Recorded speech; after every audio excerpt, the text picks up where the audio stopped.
And for more on the Huawei case, I'm joined now by Liu Chunsheng on Skype in Hainan Province. He's an associate professor from the Central University of Finance and Economics.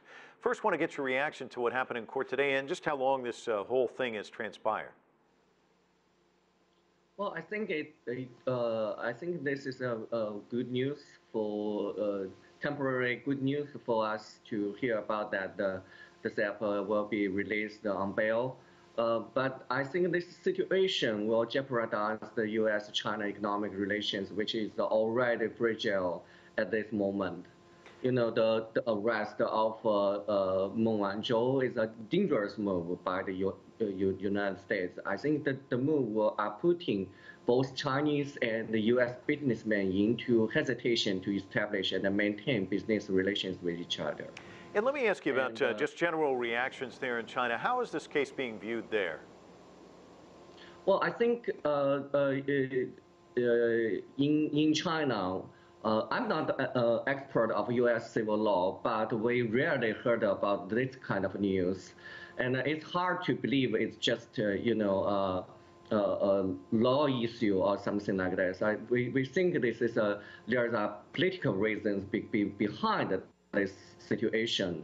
Maybe the Trump's administration are using Meng as a leverage in trade talks, and of course they are trying to suppress Huawei's development because it's already a leading company in the 5G.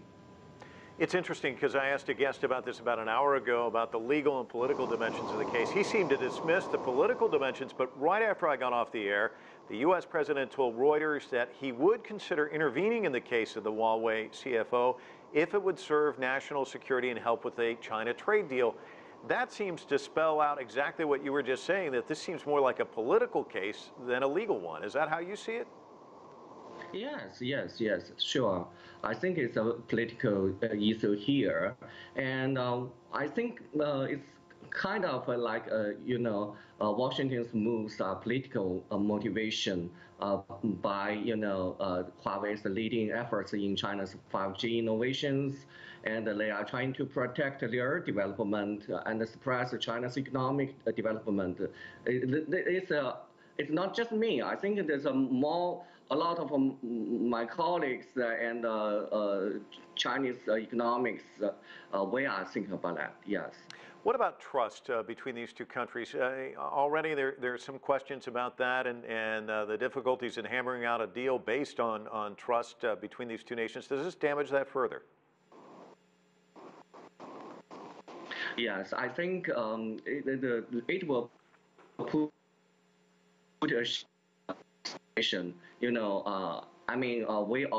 just reached a trade truce at the G20. Both countries, both the presidents make a great effort to do that.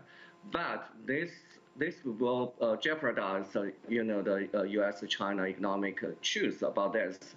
And I think I don't know what will happen, but it will be very hard for China and the U.S. can reach a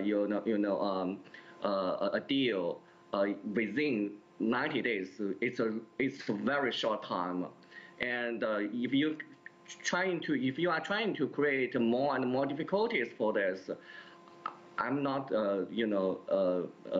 optimistic about that the result. Professor, thanks so much for your time. Really appreciate it.